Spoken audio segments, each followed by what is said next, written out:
show. Ooh. Hello and welcome to the Annie Altman Show, the podcast, Season 5. Welcome to the Compassion C series. Today, I am so fortunate to be here with Dr. Annie Kaszina, all the way from the UK. Annie is a writer, a coach, a specialist in abuse recovery and narcissistic and toxic relations. And you can check her out on Instagram for a lot of really inspirational and helpful and simple posts about what happens in different relationship dynamics and putting it out there with no bullshit. Thank you so much for being here, Annie. Well, it's an absolute pleasure to be talking to you today, Annie. And it's quite amazing that you contacted me and we both share the same first name. And then we found, whoa, we share quite a lot of other stuff as well. So it's a really great pleasure. And I wasn't sure where we were going to go with this compassion thing when I first started talking to you, but I'm getting it now, that this is about how you kind of make sense of your own uncomfortable past. Is that right? Totally. The Humani 10 Cs are a tool for myself that I'm offering for other people. However, it may be helpful for them to make sense of themselves, to check in with all of these life themes and things that can seem so messy and complicated. And like you were saying before we recorded, feelings are simple. The truth is simple. Absolutely. Yeah, and I got into doing the work that I do because I came out of an abusive relationship. I only found out at the very end of it, it was a long relationship. And I had to make sense of it. And I was also laboring under this sense of great injustice when I discovered that it wasn't just me, it's people, so many other people who are living in this kind of relationship. And I thought, I have got to do my part. It's the same kind of feeling that's taken you into doing these podcasts. And as I made sense of it for myself and put it out there for other people, I discovered that I could be valuable, which was a whole new concept for me. Having grown up in the kind of home where I wasn't valuable. I married the kind of man for whom I was definitely not valuable. Ooh. Oh, I already got all goosebumpy of it. It is such a beyond our name parallel of something feels off here, and how do I use the things that I can control, that I can do to shift that and to help myself and help others. Yeah, absolutely. Yeah. So when did you have three books out people can find? Yeah. Yes, there's The Woman You Want to Be, which is a workbook for people trying to find a sense of self after emotional abuse and narcissistic abuse. Married to Mr. Nasty, because at a certain point I realized that narcissistic partners are all remarkably the same. It's as if they were mass produced on another planet and rocketed down to Earth. They have the same scripts, they have the same ways of behaving. So I wrote this book about that. And the last one was, Do You Choose Your Dog More Carefully Than Your Husband? Because I did. Yeah. The day when my husband told me to choose between him and my Shih Tzu puppy, I looked at my Shih Tzu puppy. He was a really lovely little dog. And I'd done a huge amount of research in choosing her, because before that I had a Bichon who was a sex maniac and a narcissist. I mean, joking apart, he was a very, very difficult dog. So I researched the right dog for me very, very carefully and came up with this wonderful Shih Tzu. And I looked from this dog that I'd chosen carefully, who was perfect, to the husband who was a disaster, I thought, my God, there's something wrong with the woman who chooses her dog more carefully than her husband. Only actually a lot of us do. And that's my dog in the background agreeing. The dog who doesn't speak English. Mm-hmm. He knows he's being talked about. Yes. He's giving you an exclamation. He is. Do you mind if I just shut the door because he might go on for a while? All good. Perfect timing, Piglet.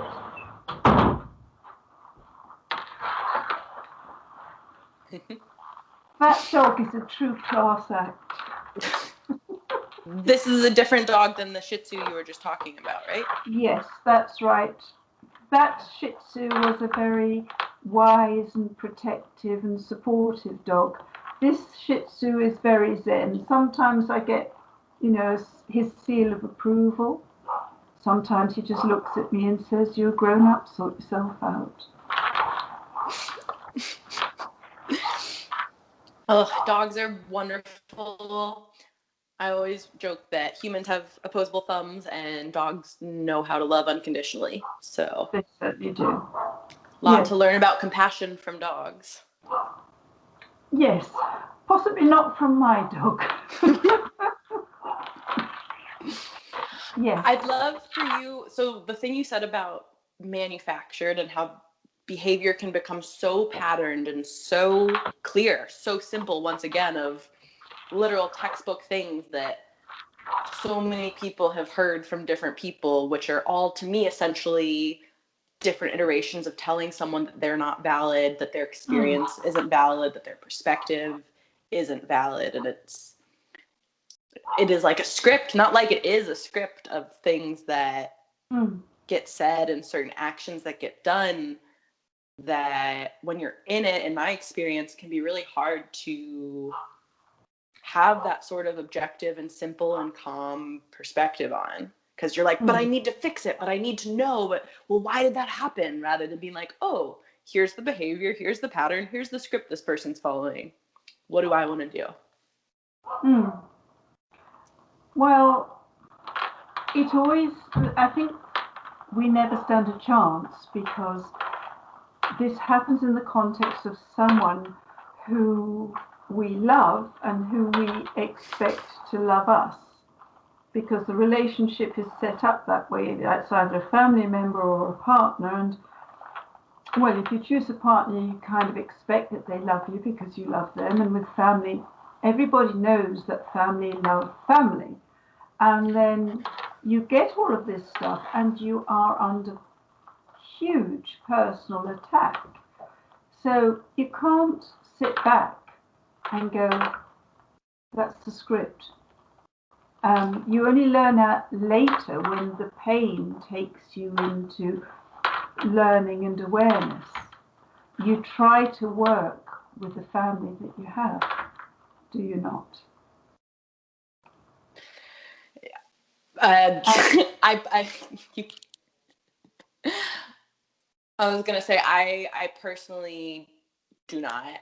I actually will podcast share. I prefer, in my experience, in my processing, using different language and using the word relatives, and then using the word family for people who are like family has been part of the shift that I'm really glad you're bringing up about, again, compassion and how to validate the perspective of, no shit, you were expecting people with the family label or the partner label to be supportive and loving. And I feel like that's part of where this disconnect happens, where, because, like you said, because you're loving someone so much, the blinded by love cliche of, and then also the confusion of being like, but I love them, how is that not enough to not have this behavior happening?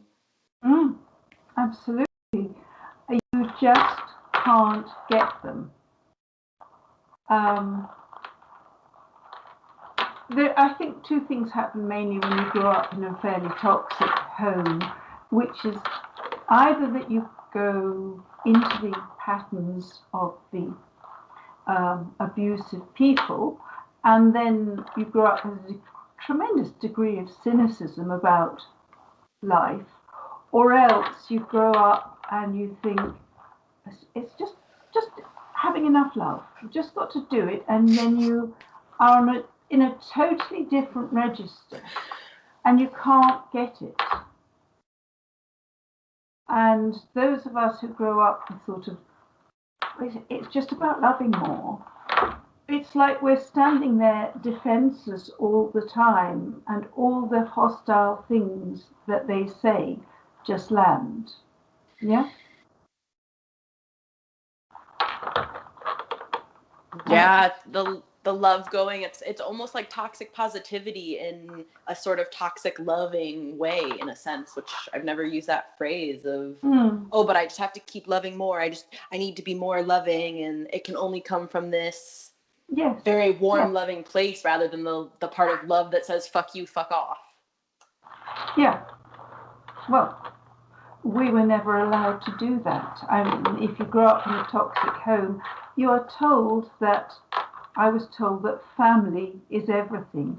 Blood is thicker than water. Well, it wasn't in my case.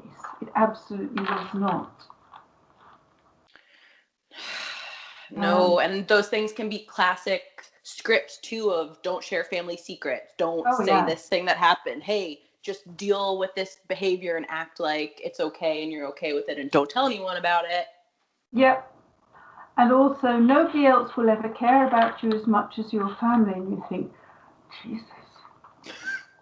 You know, if this is the best I'm ever going to have, I can't trust anyone out there. And it's really frightening. It is bad, and it's so, again, for that simplicity, of course someone is going to feel worthless and feel sad and down and feel that if that's what's been conditioned, then you grow up with a very skewed view of the world. It's a world in which you're worthless, people are totally untrustworthy, you can expect to be unsafe. All the time, that you have no safety, and that is a huge dual trauma that people are left with. You know, how do I feel safe in the world when you weren't in your family of origin, you know, or as you say, among your relatives? Thank you for all of this. So how do people create safety? I would love to hear about it, and I'm sure some of these things are in your books, and I know some of it is on your Instagram page, and I'd love to hear also from your own personal experience of how you both recognize all of these things and then also create that stability for yourself and through supportive community.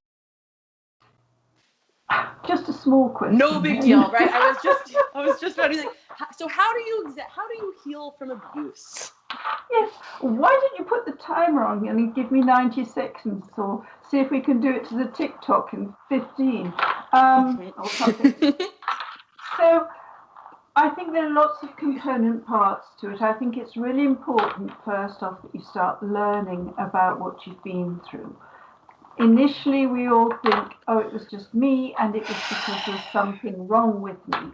Because the people who have done these things to you, who have told you that you're worthless and that you're selfish because you want to have your own life, which kind of you thought went with having your own body and your own brain, etc., but no, it didn't.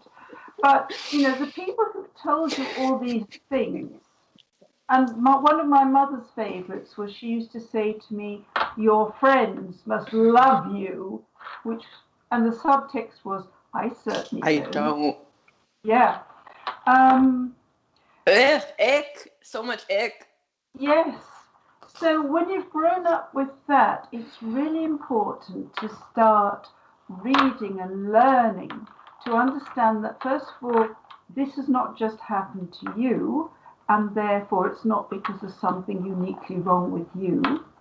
And this is what happens to a lot of people. And the first beautiful thing that happens is you go from being this person who's, the kind of social pariah, to understanding that you belong to this society of people who were not loved as they should have been by the people who should have loved them. And at least you belong somewhere. And one of the joys of Instagram, for me it's definitely Instagram, is that you can have this fantastic community with tens, hundreds of thousands even, of people whose experiences are similar enough to your own that you can go, oh, not only is it not just me, but some of these people here are amazing, and if they're amazing, maybe I'm not as poisonous as I think I am.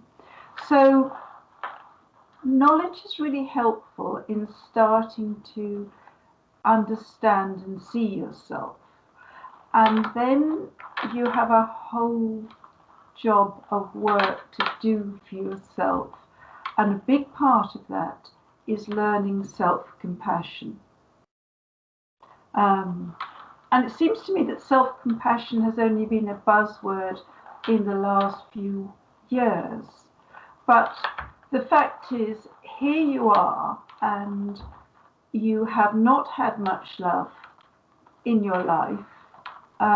Not genuine, supportive, selfless love.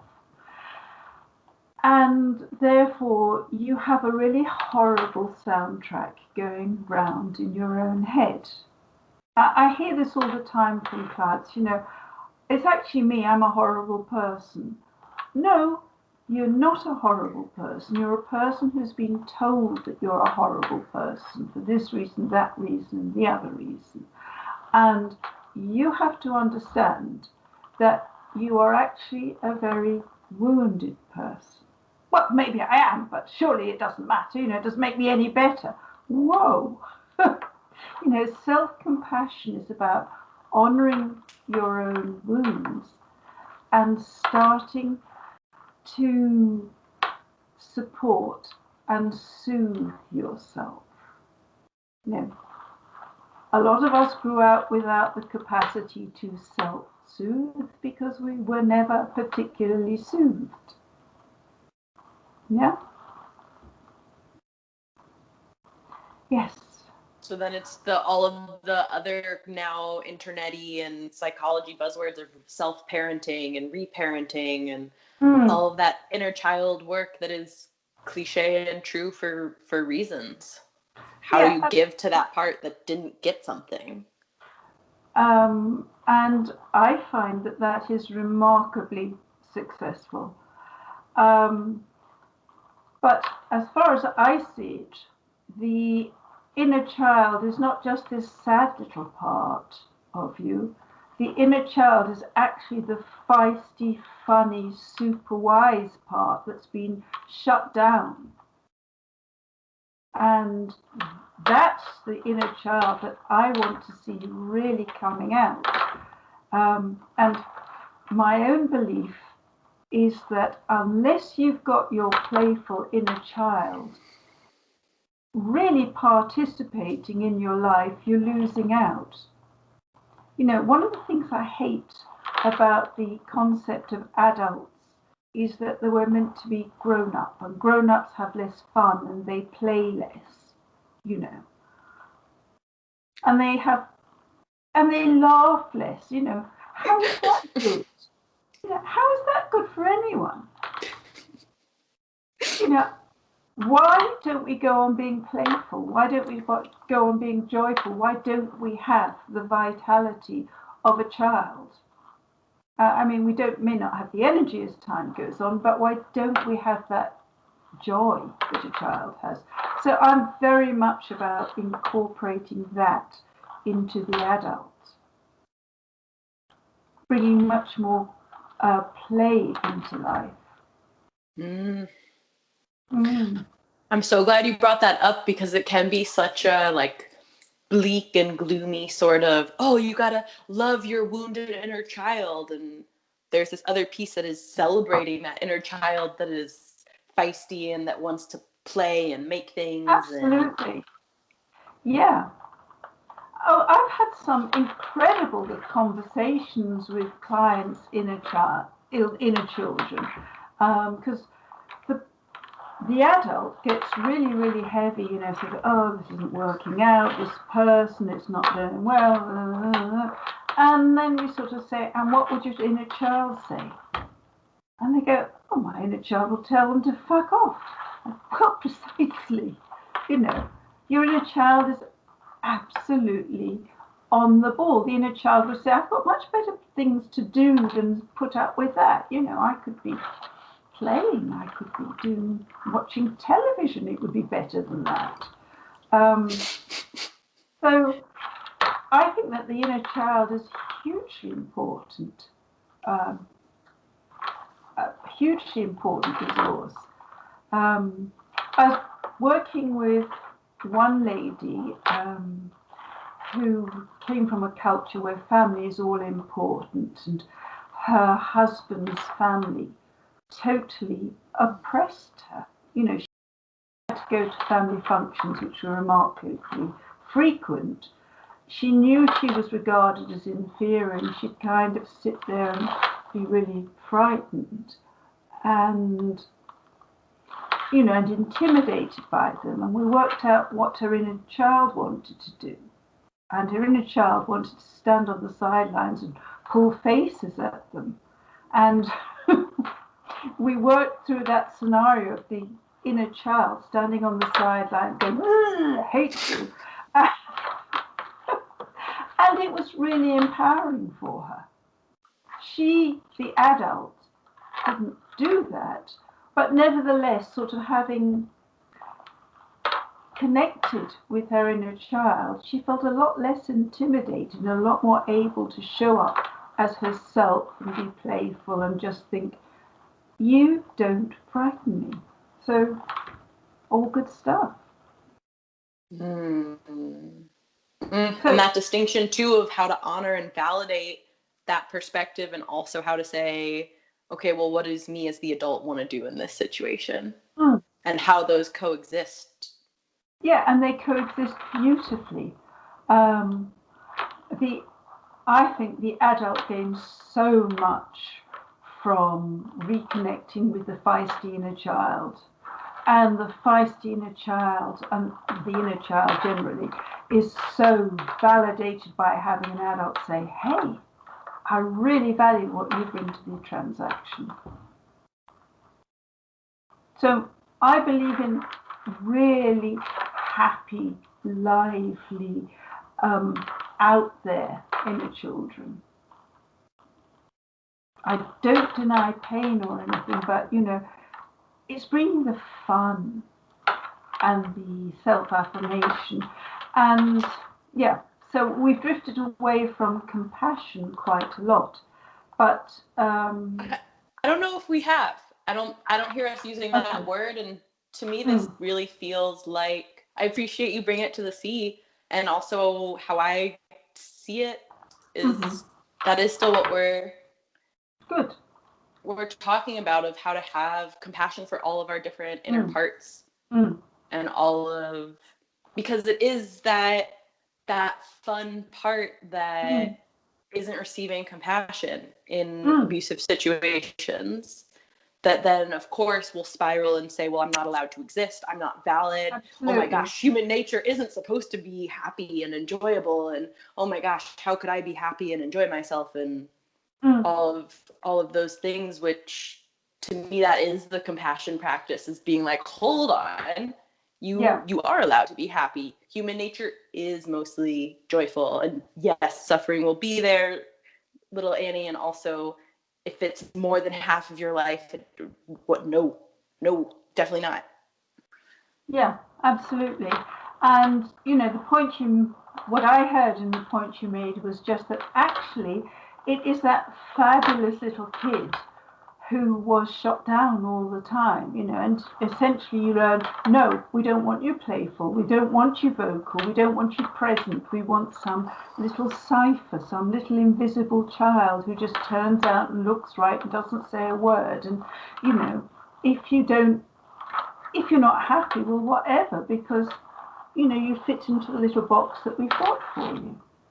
Totally. Well, and the thing you said earlier, too, about how you said something along the lines of essentially not standing a chance against some of this.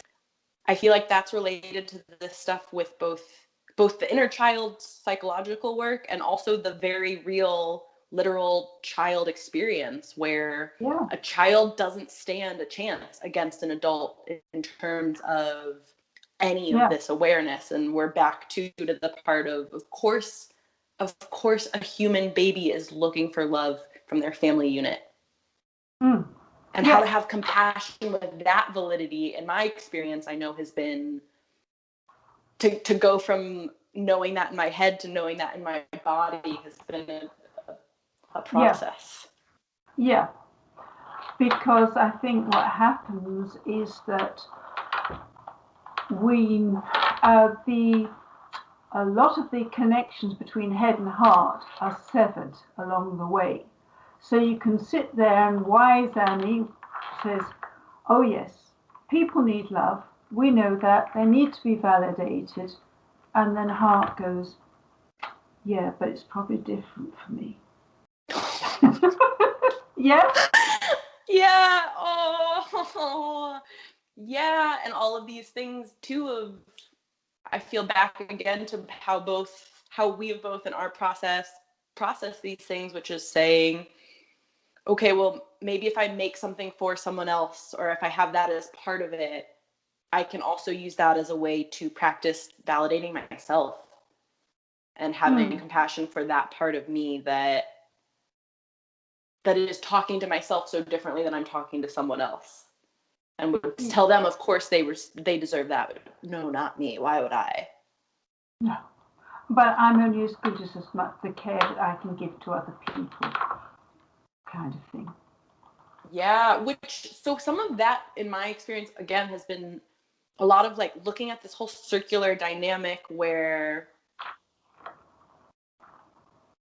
it becomes, I'm like, oh, well, the classic base here is well, am I the narcissist? Am I the abuser? Am I the one doing this? Oh, well, am I being selfish am I making it about me to say that I don't deserve this? And all of these things that can get so convoluted away from you're human. Well, as I said there was before, a lot in there. Yeah. As I said to you before we started, I believe that healthy human emotions are actually pretty simple. It's when they get toxic that they get complicated. So those of us who grew up in toxic homes knew that there were an incredible number of rules. Love was conditional, and we had to tiptoe through the minefield of the rules in order to get to love. But we always ended up on one of the minefields. So everything was complicated, incredibly complicated. And the message you get is always, if you just get it all right, I will love you. And you believe it. How can you not? I'm your parent, I'm your mother, I'm your father, I love you. Often the most unloving parents say that. So it's really hard to make sense of what's going on. And then everything is complicated. So I went from a complicated home to a husband who was an incredibly complicated man to love. Totally. I would love to hear more too about how that reflection of how we all take our family unit and how easy it can be to then play that out in romantic relationships, and then how that relates to specifically to abuse. Oof. I know it's another really big one. All of this stuff is really big. It is really big. Yeah. The simplest way for me to explain it is to use my own example, which is personal but not unusual by any means. If I thought it was weird and not relevant to others, I wouldn't bother. But basically, when I met my future husband at a time when my parents had taken umbrage with me big time. And my husband was attractive to me for a number of reasons. One, he was actually interested in me. He liked me. That was already a big bonus given my family. Two, he was strong enough, I thought, to stand up to them. And they were a family that needed standing up to. Three, he was actually more intelligent than my father. I knew that, and my father was politically to the right of Attila the Hun. My ex-husband was more enlightened. And he seemed an open, sensitive guy, I thought. And then I married him, and the mask fell off a bit. And he became literally a dead ringer for my father. And what I'd done, which many of us do, is we marry a variation of our abusive parent because it feels familiar. We know them. Which, to go back to interrupt, to connect back to safety, in my experience, that's been part of it, is that it feels safe because it's familiar. Yeah, it feels safe, so we know exactly where we are, and we haven't got the whole thing off pat. We don't understand what's really going on. When I met the man who I'm with now, my lovely partner, then and now still, I am aware that he is a totally different human being from me. He works differently. I'm curious about how his mind works. He doesn't feel familiar. He's the safest, loveliest person I've ever met in my life, but he is still separate from me. And when you meet a toxic person, it's the kind of meshing that happens instantly that feels like your home of origin. Not like a home you particularly want, but if that's your only experience, you go, yeah, that's kind of okay, particularly if you've got a bit more love coming at you than you've heard before. Mm-hmm.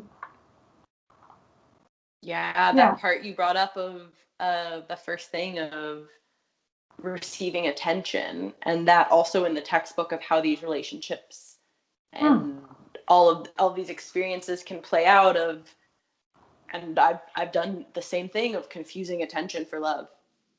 Yeah, well, they attention and they make the right noises early on, most of them. But yeah, I mean, my story was absolute classic. My parents had stopped talking to me for 6 weeks. Wasn't usual with me. They did things like that, but not with me. And I was absolutely bereft. And then I met this man who talked to me, who quickly found out that my parents weren't talking to me. He needed a wife at that point because his mother was going to come and smother him from the country on the other side of the world where they lived.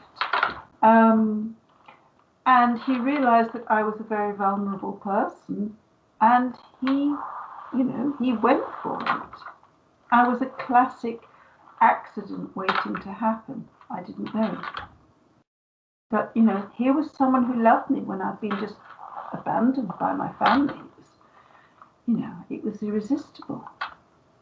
And that's very much the modus operandi of a narcissist. Yeah. Preying on that vulnerability, and it's also part of what I'm hearing, and have experienced is weaponizing compassion, or a fake sort of shell of compassion. Some of this sort of similar to the things you were saying of, well, blood is thicker than water, and no one's gonna care. No one's gonna care as much as we care about you as your family. Yeah. And narcissists are very good at what is termed cognitive empathy. They're very good at finding out what you need, and they can actually trot it out. They know exactly which formula to trot out, but do they feel anything for you? No. Another good trick they do is that they will sort of find out about your issues, and then they will tell you that they have the same ones. May or may not be true. Either way, they only care about their own issues. But then, of course, the other thing is that they are competitive. So one of the things I learned early on was that my ex-husband's issues were much, much bigger than mine. And they were, because he was a second-generation concentration camp survivor. Beat that if you can.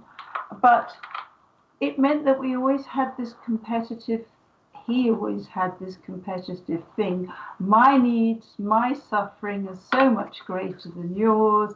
So you just shut up, because you had a perfectly good upbringing compared with mine. So mine are the only feelings that count. Mine are the only wounds that count.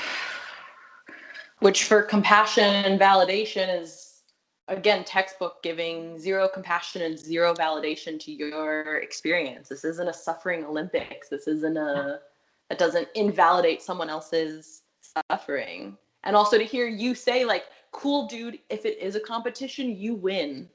And my experiences are still valid. That yours can be worse. Like, if you want to make it a game, cool, you win. And also, that still doesn't take away from your experience. I'm reminding to myself. Can I tell you a little story about that, which I hadn't told you? I got my ex-husband involved with a second-generation Holocaust survivors group, which was a very strange experience. But hey, it was lovely because he could sit with other people who'd been through kind of similar experiences. And there's one guy called John who really was working for his most miserable man on the planet badge. I didn't enjoy being in his company, but it so happened that we were going to New York, and John and his wife were going to New York at the same time. And so John said, why don't we meet up at the Jewish Museum in New York? And I thought, of all the places that I really don't want to meet up at, that would probably be one.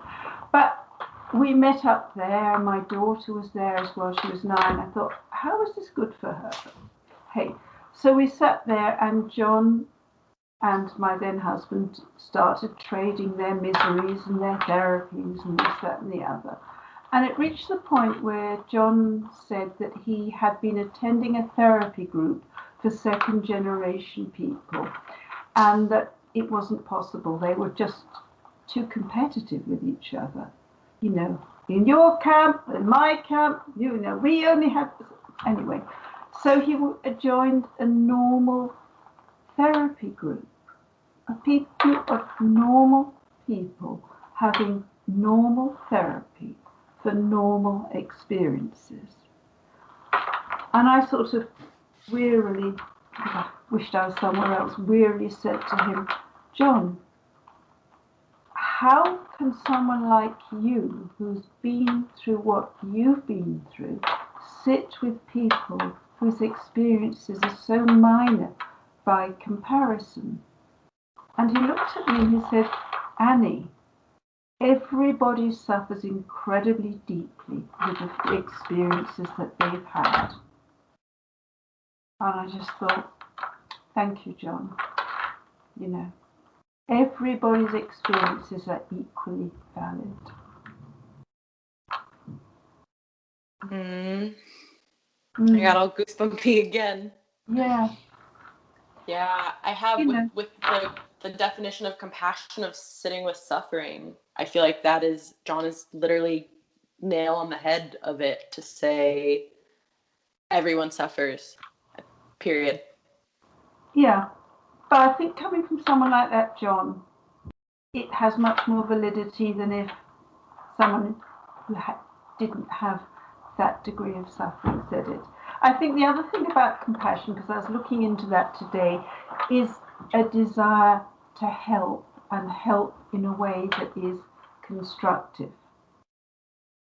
And that helping is just hearing and holding and validating as often as not. I mean, there is this thing that's, people say they're helping when they tell you what you should do. And that is, to me, deeply offensive. Because if I'm not in the mess that you're in, it's very easy for me to say, oh, you should just pull yourself together, do this, do that, and do the other. And they can go away feeling that they've been really smart with your life and feeling like they're good people for that. And in actual fact, you can feel immensely invalidated by that, yeah? Because it's this old Irish thing, sort of, how do you get from here to Ballykenny? You ask the old Irishman, they says, I wouldn't start from here. So they're telling you to start from where you're not.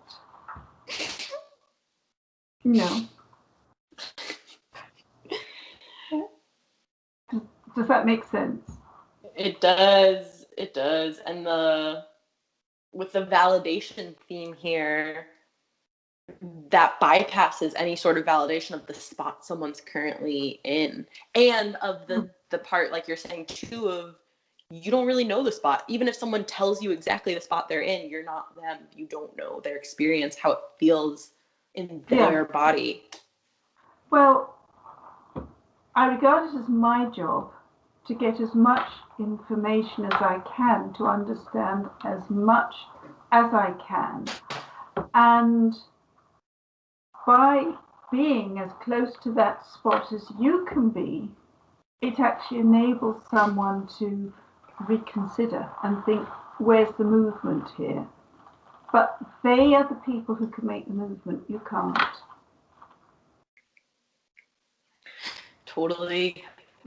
This is part of why I love questions so much, is the way to almost like gamify and to be more childlike and play with it, rather than being like, well, here's what you should do, or here's my advice to you, is like, ooh, well, what if this was an experiment? What if this was how do you feel when you do this thing? How do you feel when you do that thing? Yes. But did you even ask for their advice? Oh, I'm talking about in the my helper part with... Right, yeah. Oh, sorry, yes. Yeah, but definitely on the receiving end. Yeah, that is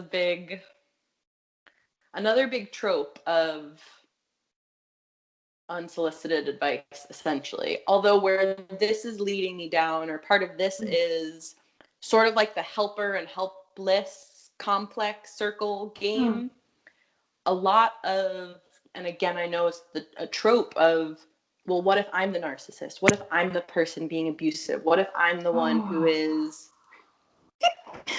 I would love for you to speak a little bit more about this, both for my own personal need to, or my own practice in validating, and for people listening, things in your experience about how to validate that as part of the experience that happens here, is saying, well, maybe I'm the bad person. Maybe I deserve this treatment. Maybe I'm the one who, I'm just did I give unsolicited advice to someone without asking? Or maybe they didn't want my question, or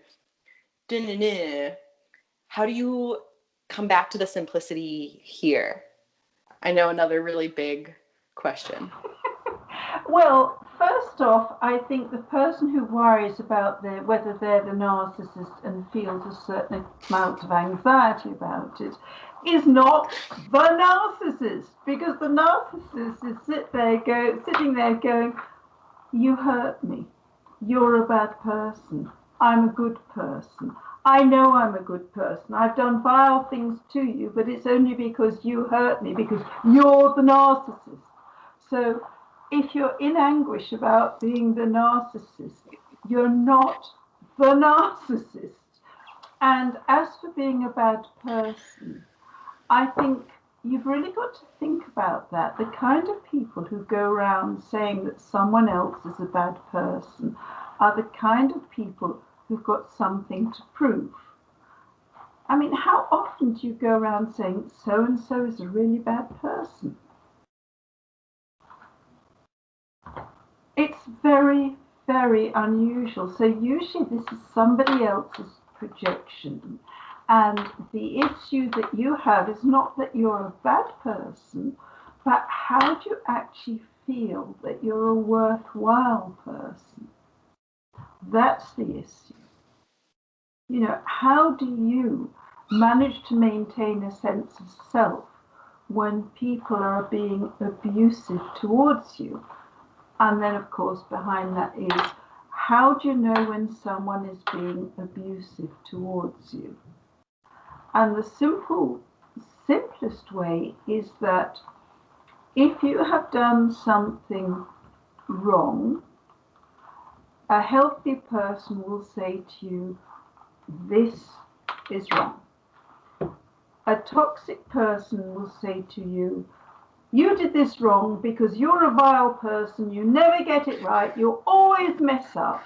And it becomes about who you are as opposed to what you've done. A healthy person will say, yeah, this is wrong, but how can we sort this out? A toxic person will want their pound of flesh. So that's a really important thing. Anybody who tells you what kind of rubbishy person you are, for whatever reason, has an issue. Ooh, this is bringing up a lot of the distinction of guilt and shame for me, of guilt being I did something bad and shame being I am bad. And I haven't before connected that so much to relating with people and saying, well, am I feeling guilt or shame from this interaction, and using that to sort of navigate, well, okay, then don't surround yourself with people who are you feel shamed by. Yeah, absolutely. That's the end result, but it's a hard thing to get there. I have to pick you up on guilt. I grew up in a home where guilt was one of the levers of control, shall we say. Oof, yes, Jewish guilt and so many other cultures and flavors of, control lever. Yes. And see, I don't see there is much place in the world for guilt most of the time. Reparation, if you've done something really bad, of course. And even if it's not really bad, the thing is, I've done something that doesn't work here, that's upset someone here. Do I actually need to feel guilty, or do I need to think, how do I put this right?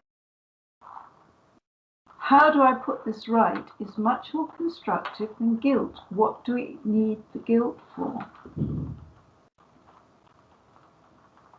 I don't buy guilt anymore. Because it's just a way to sort of sit and wallow rather than take action. Yes, I mean, you just need to know, okay, this wasn't right. I've upset someone. Okay, I apologize. I do what I can to make it right. Do I need to feel guilty? No, I need to bloody learn from the experience. You know. Could you speak a little too about guilt and shame too in some ways? That really guilt seems to come up a lot here about survivor's guilt and how that can be with how could I have cut them off? How could I have whatever? All of those things that come up in that part of the script here. Yeah, well, for me, in this thing there's a blurring of guilt and shame because they go hand in hand, bless them. But I think there's a sort of debate in the survivor community about self-forgiveness. You shouldn't have to forgive yourself when you've done nothing wrong. But actually, I actually like this business of saying, I forgive myself for feeling this way. I forgive myself for feeling that I've done wrong, even though I haven't. I forgive myself for these feelings. It's actually, to me, a very compassionate thing to do. Owning that you didn't actually do the wrong that you thought you did, but forgiving yourself. It goes to a much deeper level for me than saying, well, I did nothing wrong. Well, that's again that sort of narcissist dynamic, which we all have all the parts in us. We all have all of these things. That is how to be compassionate and valid in your own experience. I'm glad you too of, and in these dynamic, how to forgive yourself, how to forgive the other people, how to all of the different, you can forgive and not forget, and you can forgive and still hold different boundaries, and still starting with you and starting with your own, rather than shaming yourself for, oh my gosh, how could I not have left sooner or known this sooner or meh, to say, yeah, well, let's be clear about this. Society condones an awful lot of abuse. We have political leaders at the moment who are very good at abuse, and a lot of the people who like these political leaders don't notice the amount of abuse that they peddle. Abuse is normal in our society. It's perfectly normalized. So, I usually say to someone, my partner's abusive, and they say, did they hit you? And you say no, and they go, well, that's not abuse. Because in their mind, that's okay. It's not okay. So how are you meant to have all the answers yourself when society is conspiring against you? So we stay as long as we stay because we try to make something work. We do the wrong thing for a good reason, or what seems like a good reason at the time. And therefore, we don't need to blame ourselves. And we also don't need to forgive our abusers. As far as I'm concerned, there's no point in being consumed with anger and hatred because that's not good for you. But in the end, it's up to the individual. Nobody has to forgive somebody else if that doesn't feel right to them. But they do need to forgive themselves, and they do need to let go of the need to punish the toxic person for what they did. That's not their job. Oof. And not to punish themselves either. Absolutely. I'm glad you brought that up too, of forgiveness not being mandatory, and that distinction between letting go of wishes for punishment, revenge, any of those things can still be separate from, well, I completely absolve you of these actions or this whatever. And I will say, in my experience, some level of forgiveness and some level of compassion, honestly, for other people, for people I have felt hurt by, has helped me to be more compassionate with myself, which is maybe some of my own helper coming out still too, and also to say they're a person too, and to hold that boundary of they're a separate person there doing their thing. I think that's a really difficult one. That oh yeah, it's a process. I by no means am like, oh yes, I've fully forgiven everyone who's caused hurt in my life. Yeah.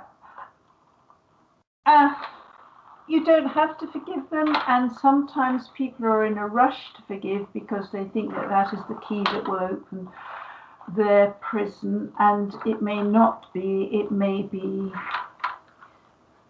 it may be something that they're not actually ready to do emotionally yet.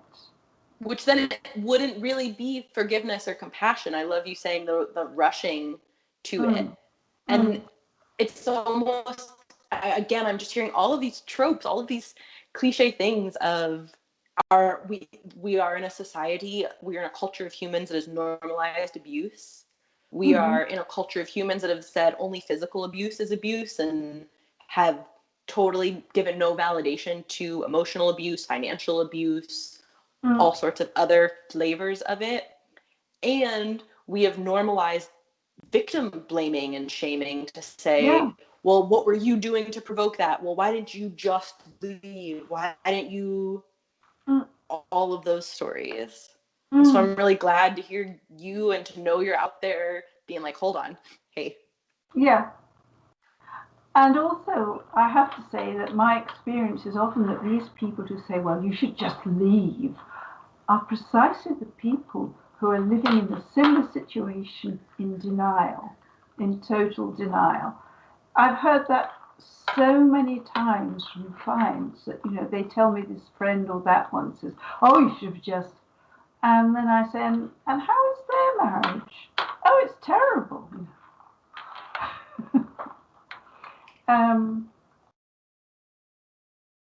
Yeah, it's not easy just to leave. No.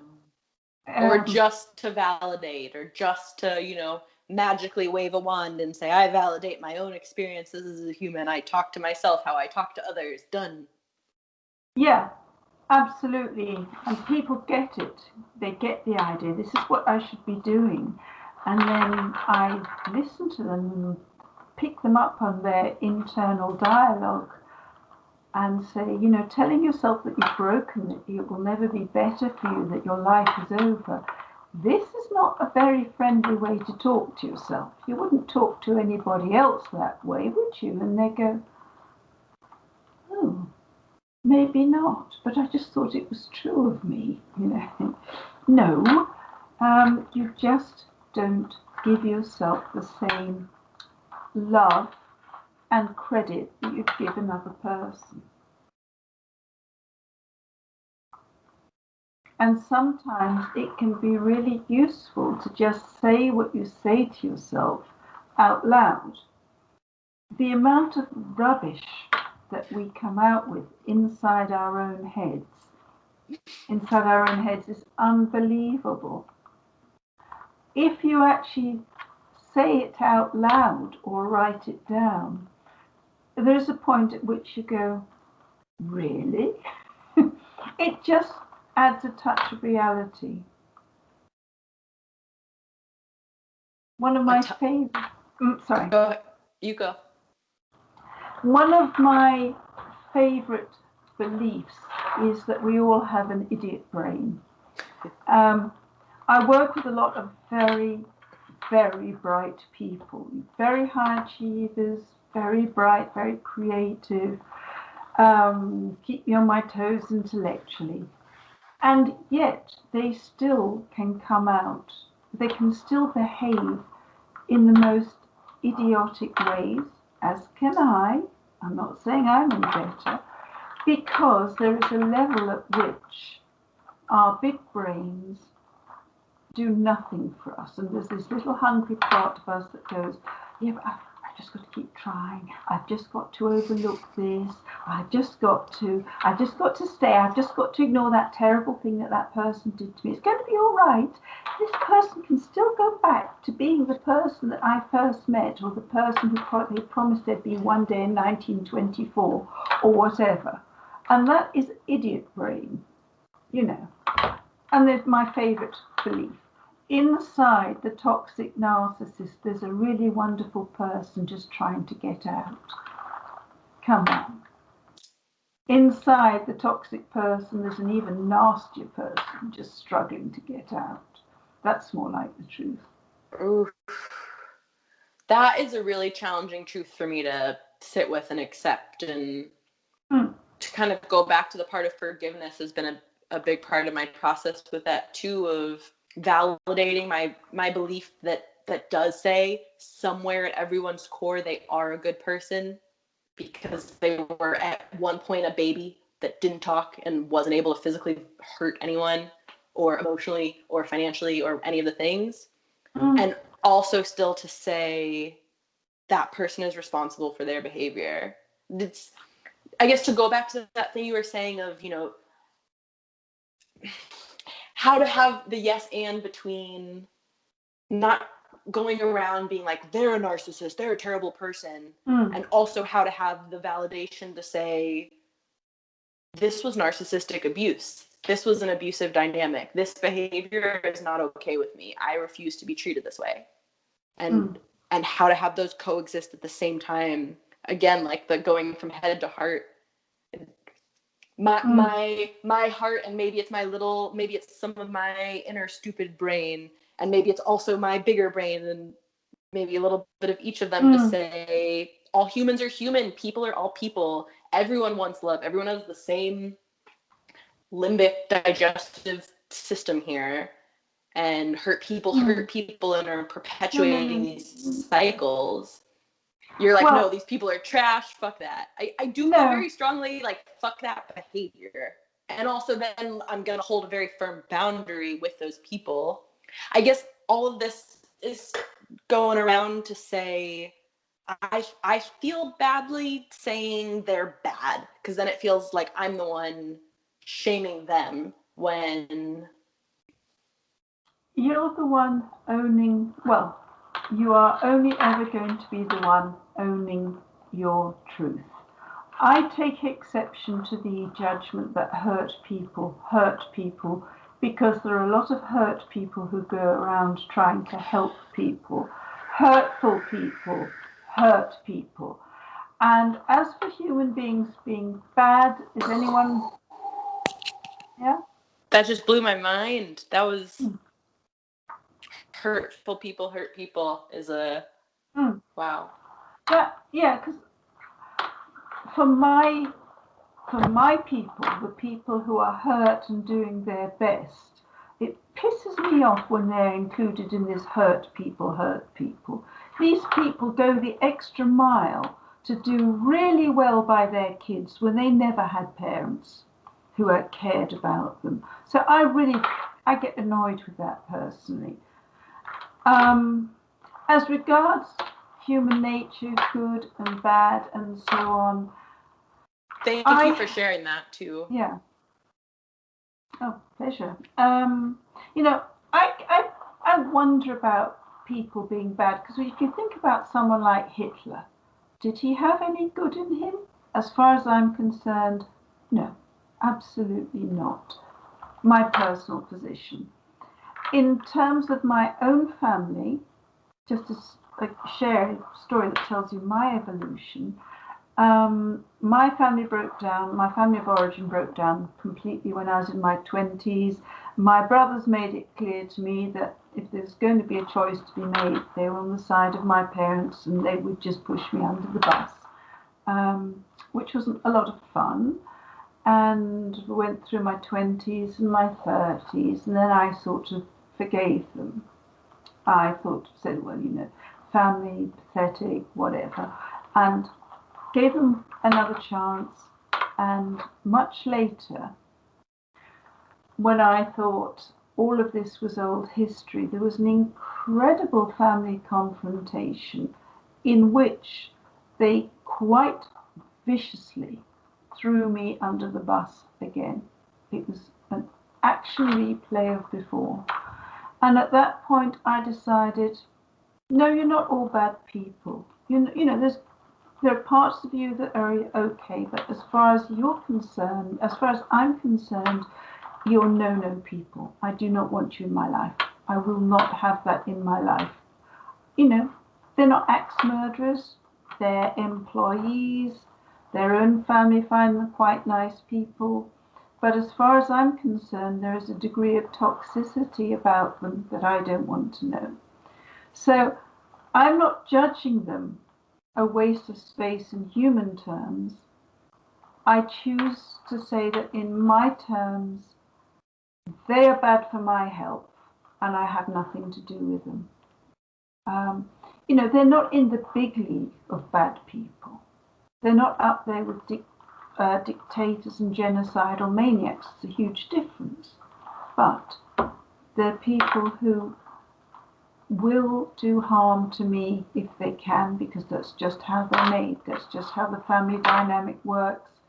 And I don't have the time and the energy to fight it. So that's where I stand. I'm not saying it's a right or a wrong. That's my position. I like that a lot. And I also really appreciate you going to the extreme of bringing up Hitler and saying, okay, let's go to this extreme example thought experiment of, is this a bad person? And what does that mean? And also that if everyone's a good person, then is anyone a good person? And really that to circle again to compassion and self-compassion and self-validation, to say, I feel bad with you in my life.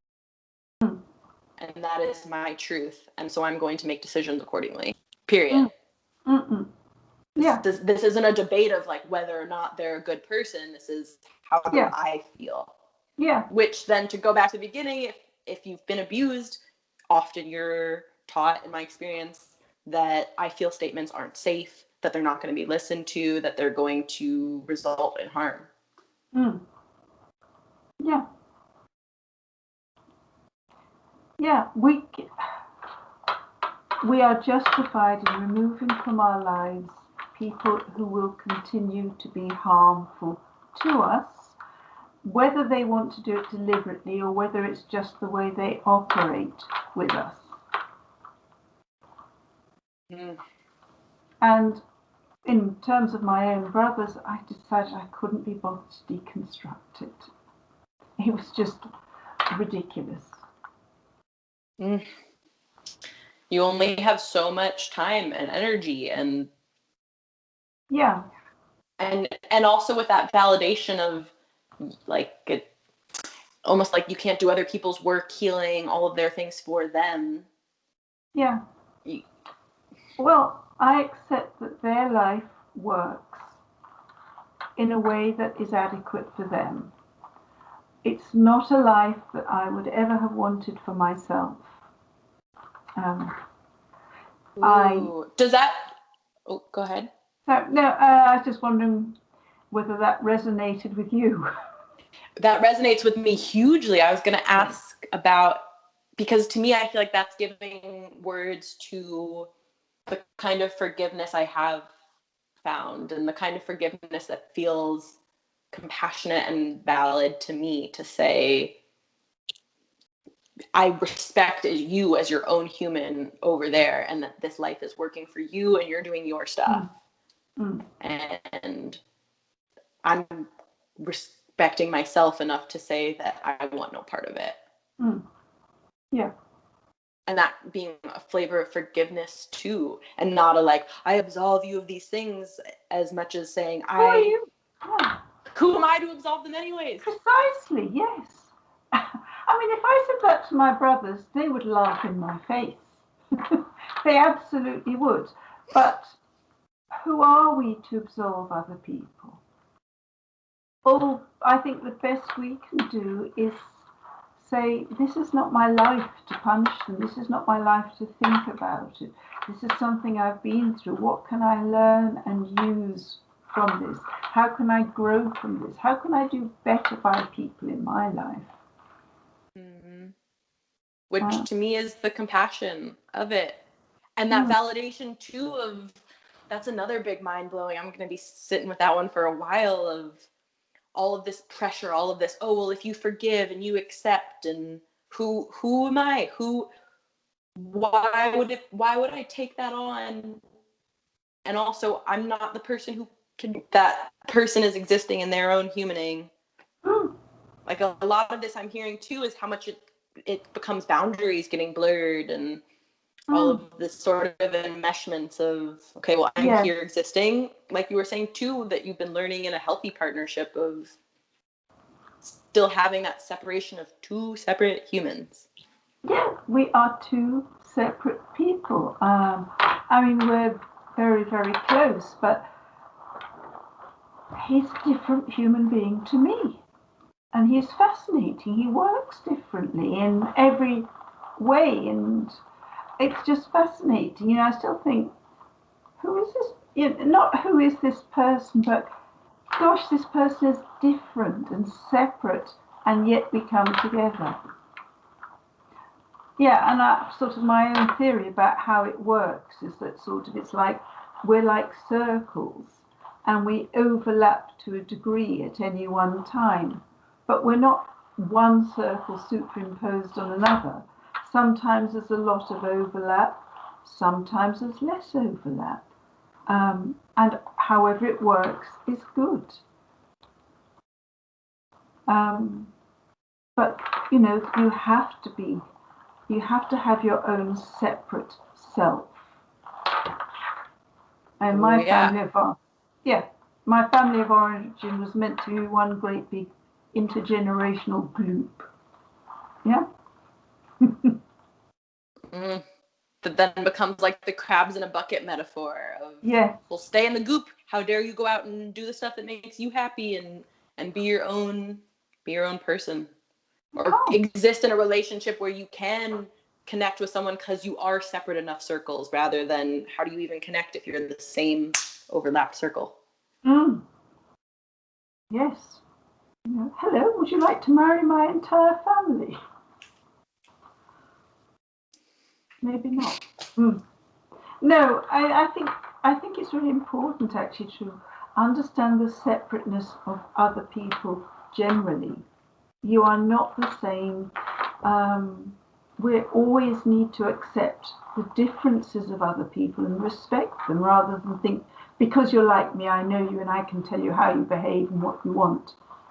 No. Totally. Another classic trope of, I know you better than you know you. How I know you immediately. I have you read like a book. Fuck off. Fuck you. No, I'm saying that out loud to whoever might have heard it from the wherevers. Yeah. And this really feels like a nice sort of ending circle with validating and self-validating of yes, I'm connected to this whole. Yes, I can validate that I'm having a human experience that is so similar to all of these other human experiences, and also I am me. This is my experience. This is how this feels in this human suit at this moment. Yes, and curiously, I have this right to make my human experience, my own human experience, as joyful, as meaningful as I can. And the strange thing about that is that when you do that, you actually deny nobody. You're not robbing anybody of anything valuable, because as a joyful, meaningful human experience, you're not doing it at other people's expense. You care about them too, but you're just not sacrificing your life to them. Ooh. Ooh. Thank you for that. Letting yourself take up the space that you would encourage someone else to take up, because you're okay to say that there's space for all of the people, rather than, oh, well, there's space for everyone and not for me, or not for this feeling or this experience of me. Yes, and or put it simply, I'm not really while I'm on this earth, I am not most useful by being self-sacrificial. I am most useful by shining and sharing my light.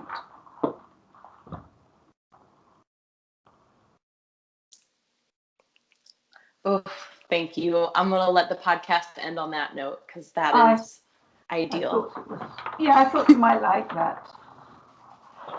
Yes, great. Thank you so much for coming on and for sharing. And I'll put all your information in the description of the episode and in this YouTube description so people can find you and connect. Please do, and I will be very happy to share it with my people on Instagram and Facebook, and it's been a real pleasure. It's lovely to speak to you. It was so lovely to speak to you too. I would love to have you on again already for another C or another podcasting evolution. I felt like we went through some heavy, big stuff in a relatively light way. And I really appreciate you willing to go into all of it. Well, I'm very happy to. It's been a pleasure to chat with you, and I'd be very happy to do that again. Great. Thank you so much. Take care. Thank you so much for tuning in, and thanks for being you. Thank you.